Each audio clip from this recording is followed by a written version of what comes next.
Hello, my fellow Americans. I'm Bill Lipinski, and this is Two Guys on Politics. And next up will be my very good friend, the best reporter you ever had, Mr. Ray Hanania. That was past tense they ever had. I'm still around, Bill. Oh, I'm sorry. Yeah, but you're not a reporter anymore. You're a That's true. columnist. I'm not a reporter. You're You're absolutely right. you are a columnist. I You are stand a corrected. commentator. I Yes. s- Okay. and that's columnist, not communist, just in case some Correct. people might Correct. read it in a different way. So Correct. yeah, I am Ray Hanania, and as you could tell, Bill Lipinski and I get along good when we talk about what's happening in the world. We're very respectful with each other. We try to use a little humor to keep it light but serious at the same time. It's Friday 13th, December 13th, 2024, episode 34, and we're going to be talking about the murder of Brian Thompson, the CEO of the UnitedHealthCare, and the arrest of a suspect, Linguini Magioni. And the anger, but at the same time, and the anger many Americans have with the health insurance industry in this country. We're also going to talk about President Biden's long list of pardons, the largest list ever, from what I understand, and commutations of convicted criminals and felons. And also, just a brief ending, a little bit about Syrian dictator Bashar al-Assad and his flight from government, his rush to get out of there, and its reflection of what the weakness of his main sponsor, Vladimir Putin, and the Russian government. Bill, United Healthcare, obviously, violence is never the answer to anything. But it sure has made it look like the insurance industry has been hiding behind that murder as a way to shield themselves from people who criticize them. This is complicated. What do you think of all this? Well, first of all, murder is never justified. Okay. Correct. And I think it is terrible the way uh, this individual is being honored and praised uh, on social media for the murder that he committed against the CEO of that healthcare firm. It's incredible to me that you would find that many people in this country, a civilized democratic republic like we live in, praising this man for committing a murder. But it shows you the great hostility that so many Americans have for the healthcare industry because they continue to charge very large premiums in so often people who have paid for 10, 15, 20, 25, 30 years these healthcare premiums. When they really get sick, the healthcare industry refuses to pay their Right. bill like Right. they had said they would originally do. So many of them find ways around paying out for healthcare costs of Americans. So, from that point, hopefully, the Congress of the United States will finally get involved in this. But a problem is that most of the health care laws that govern these companies are state laws. They are not federal laws. Many, many years ago, the federal government turned this all over to the states. And if you've ever been in Springfield, you know how many lobbyists there are for health care companies. It is absolutely incredible in how much money the healthcare industry donates to various political people. I think it's going to be very difficult to get anything changed, but I certainly hope and pray that we can get it changed because many people wind up dying because they cannot get the services from their healthcare company that they believe they are entitled to. Yeah, I agree with you. And as I said, I mean, there's no justification for any form of violence for any reason. Although, let's be honest, when they hung and captured and hung Saddam Hussein after they accused him of being involved in the September 11th attacks and weapons of mass destruction and chemical weapons and nuclear weapons, we cheered his death. And the truth is that when it's convenient for us as Americans, we'll cheer it. When it's not convenient or we don't understand the issues A lot of Americans are going to say, oh, that's terrible to do that.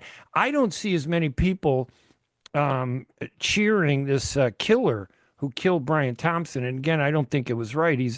Brian Thompson's the head of the UnitedHealthCare. He was the CEO. But what I do see is a huge amount of anger, as you pointed out rightly, from a lot of Americans who are sick and tired of a healthcare industry that hides behind everything and is probably the biggest robber baron in this country.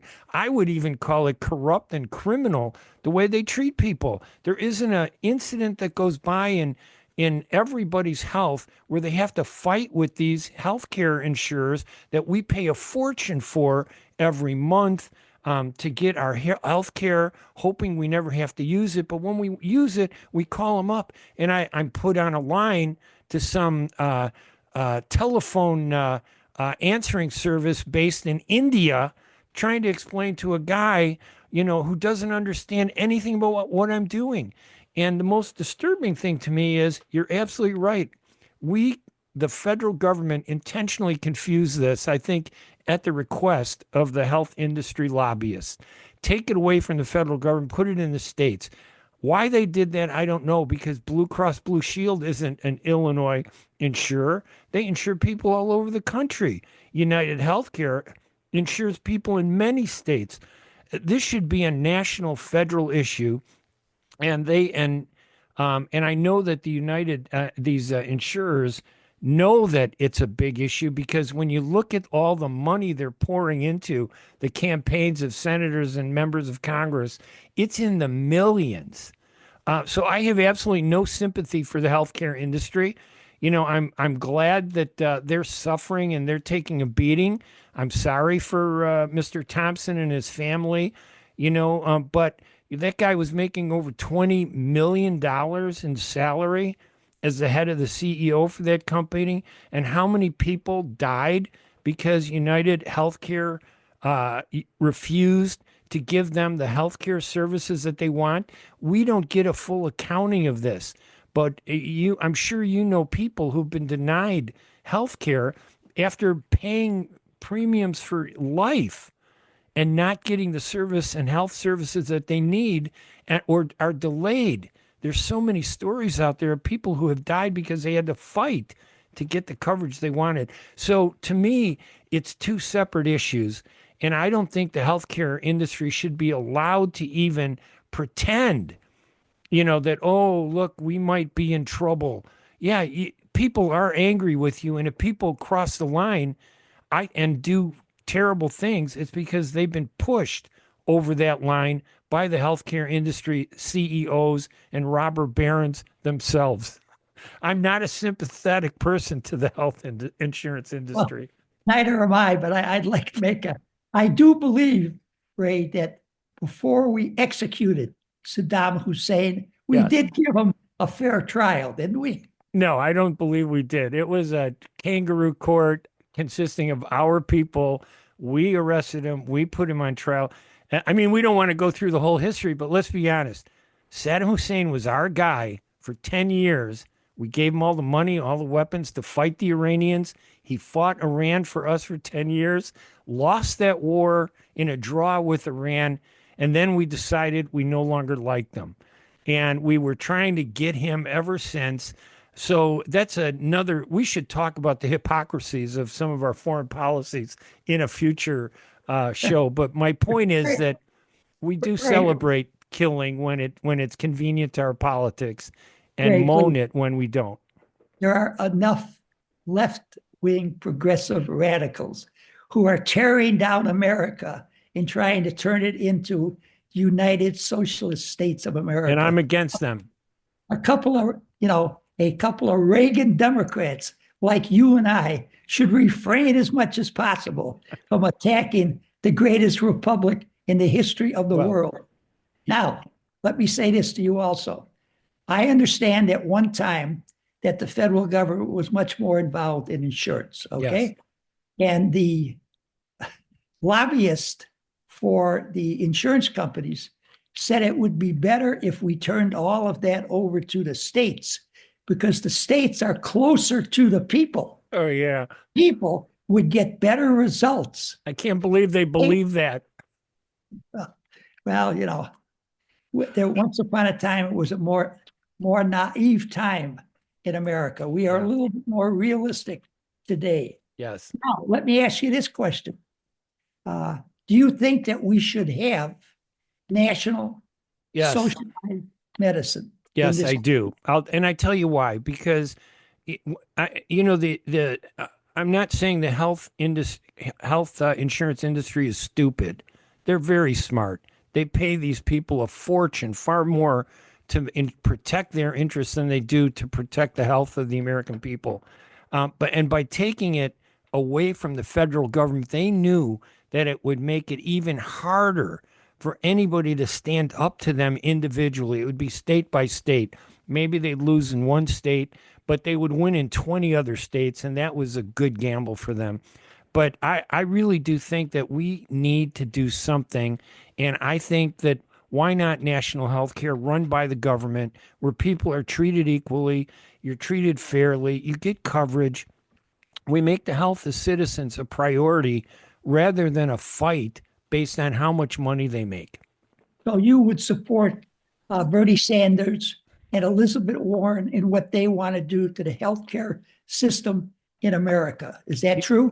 Yes, it is. And I'll tell you, remember, I'm on the 70% principle. Isn't that what Reagan talked about? Was That's what he always said, yes. 70%. I don't agree with a lot of what they stand for, but I do agree with many of the things that they do stand for. So there's a 70-30 split there. And I think health insurance is one of those exceptions where I really think we need to do something because it's life or death for people.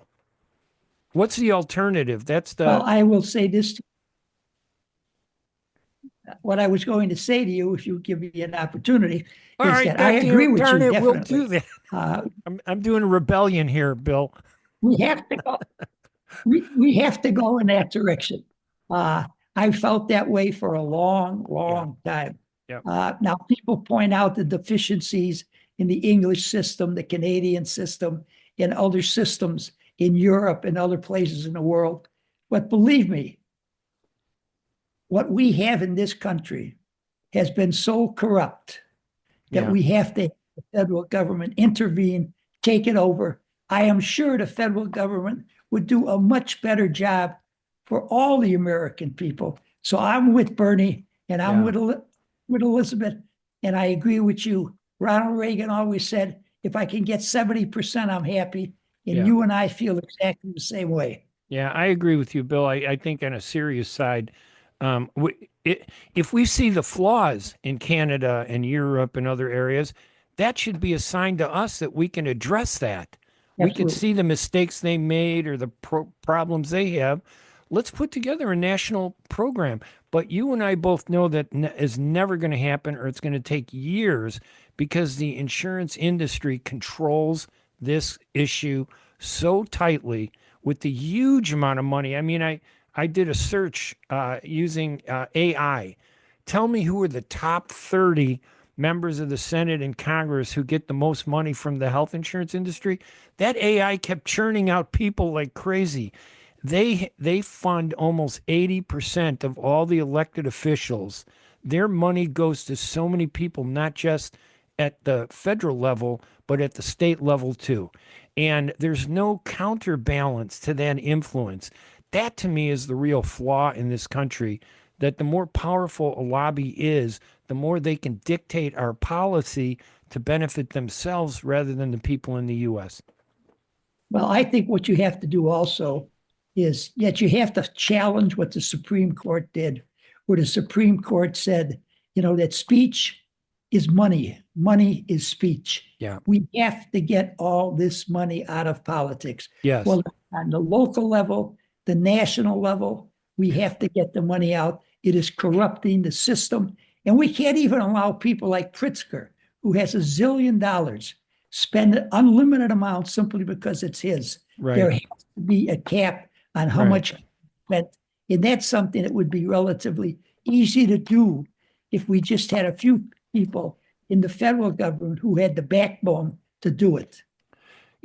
Probably the only way to do that is to take the elected officials out of the equation and create an independent American committee of independent people that are unassociated with politics and are not wealthy, and let them change the law, because the rich and wealthy are not going to make it easy to change that law. They want their money to speak more than the righteousness of a regular person's beliefs, or vote. So that is another problem.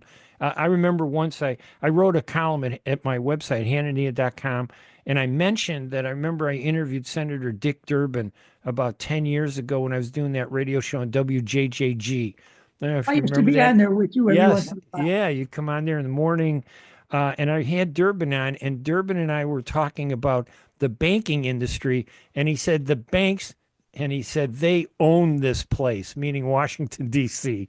They decide everything with their money, and it's almost impossible to break their stranglehold. So it is true that there's certain lobbies that have way too much influence and have shifted the righteous issues away from what needs to be done, for every regular people like you and me. Unfortunately, that is very true, Raymond. Now, the number one lobby in the nation, I'm quite sure you could tell me what that is, Oh, but yeah. I It's, won't ask you that question. I'm going to tell you, it's the Israeli lobby. They have spent, you see these guys they said they want to take away my keffiyeh. A keffiyeh is this cultural thing that you wear on your head or around your neck. Now they said that that's a symbol of anti-Semitism.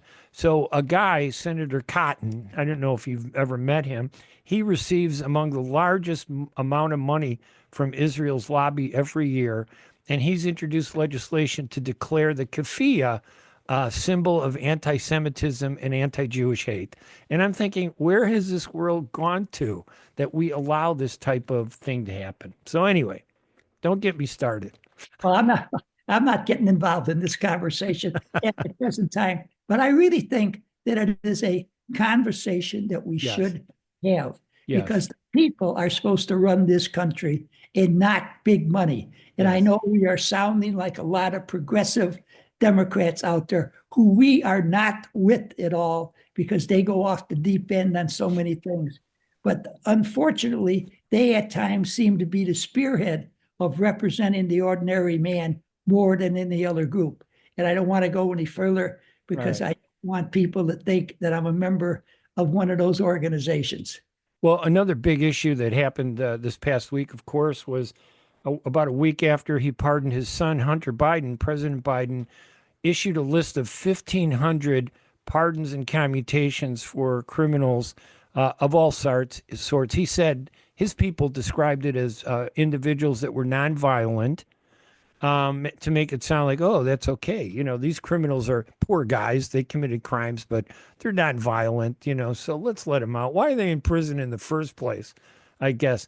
But when there were so many, and I mentioned a couple, like you look some of these up, and it's so hard to do because there's so many of them. But one example was President Biden pardoned 2 Chinese spies and the relative of a high-ranking member of the Chinese Communist Party who was caught with tens of thousands of images of child pornography on his computer last month in a prison swap between the two countries that was made public Thursday.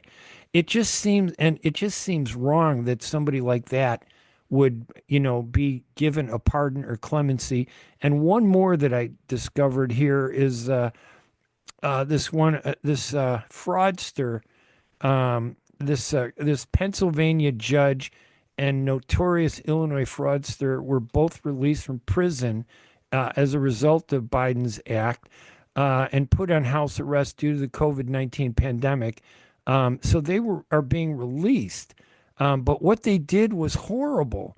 One judge had a kids for cash scandal in Pennsylvania. As a former judge, he was convicted in 2011, and he was infamously called the kids for cash judge, where he took kickbacks from for-profit detention centers in exchange for wrongfully sending juveniles to their facilities. He's going to be off the street. I don't know how that can be justified. That it just seems wrong, doesn't it? Well, what was the justification for him pardoning the 2 Chinese spies? Does They it were give not. They were nonviolent. yeah, it was not violent. It was nonviolent.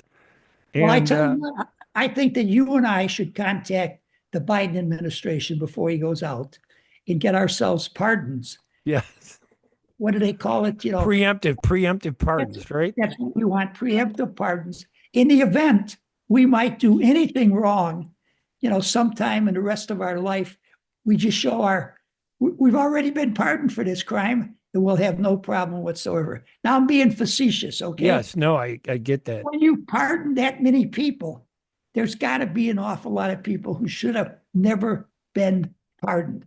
And for him to do that with these Yeah. Chinese individuals, Yeah. the stories about how Hunter Biden got this money from the Chinese, to pay off his father.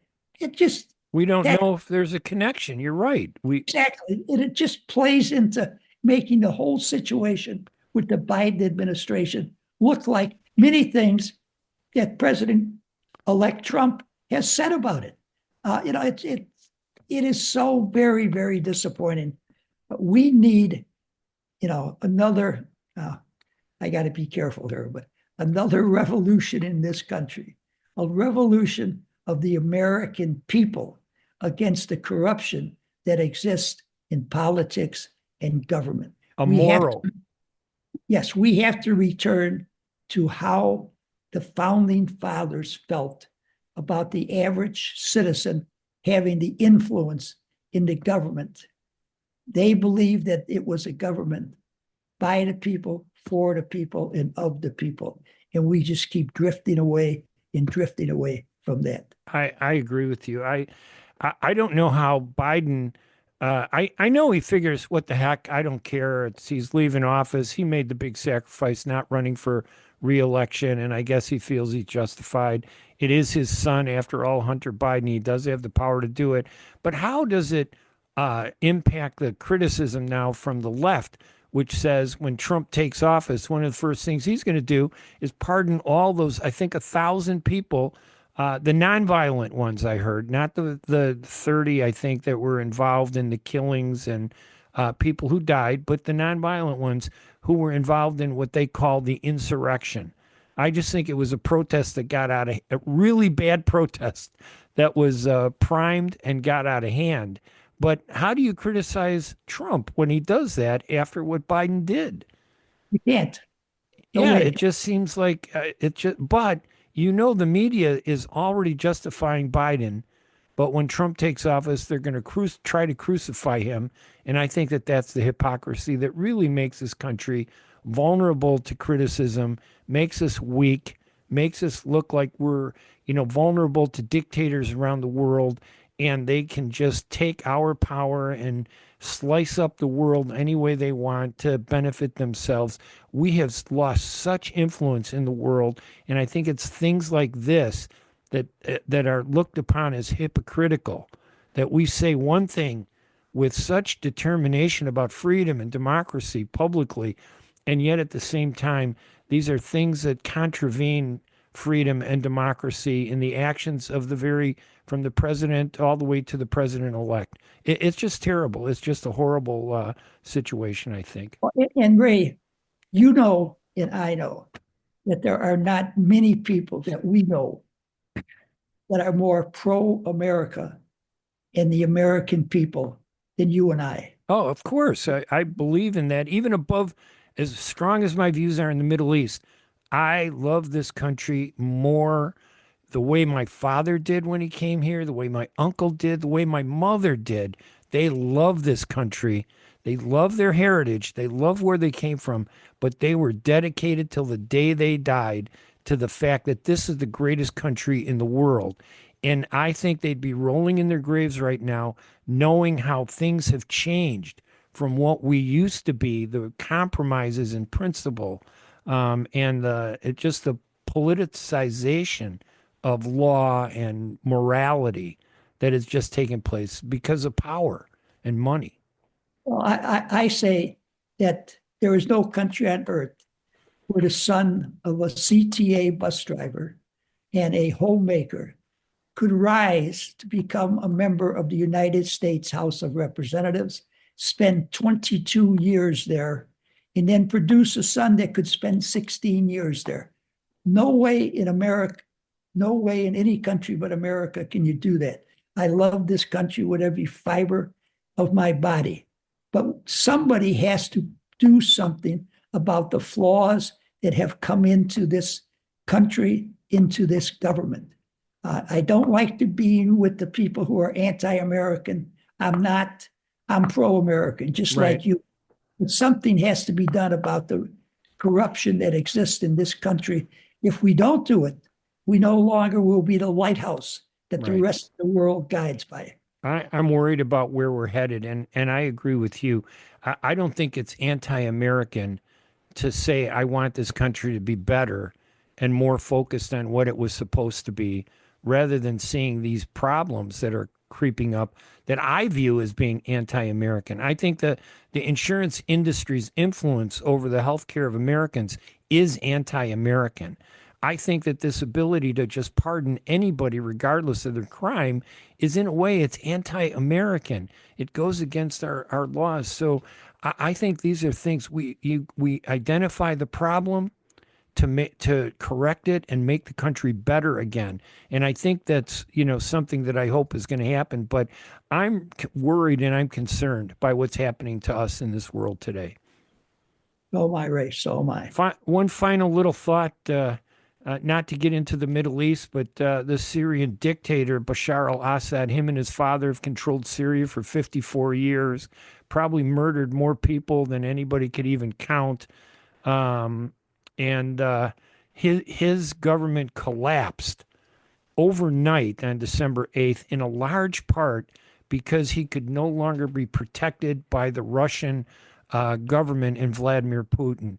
And that's a consequence, a positive consequence of the war that Ukraine is putting up against the Russian invasion from more than 3 years ago. And it shows how weak Putin has become, and growingly weak because of this conflict with Ukraine. I agree with you totally and completely. This war has been a complete disaster for Russia. When they have to get troops from North Korea, Yeah. to fight the war for them, that's bad enough. But when they cannot protect the people who they've been protecting for years, they are in trouble. Yes, they are. Possible for the Russian people ever to rise up and throw Putin out of office, but I'm beginning to think it just might be possible, because he has brought complete catastrophe to the Russian people and the Russian nation. Yes, he has. I agree with you, Bill. Listen, I think we covered a lot. I know it's still early. We're getting into the Christmas season, but I hope everybody is doing well. I have a cold that you probably see me sniffing, and I don't want to call the health insurance industry and fight with them to get some cold medicine. So I'm going to sit at home, relax, get better without dealing with them and without giving themselves a headache. So I'm Ray Hanania. I'm Bill Lipinski, and just in case you don't tune in the next week or two, Merry Christmas to everyone, Happy New Year to everyone, Happy Holidays to everyone, and it's still the greatest country in the history of the world. All right, everybody. We will talk to you later. Thank you for joining us as always, and we'll talk to you again hopefully next week. Bye-bye, everybody.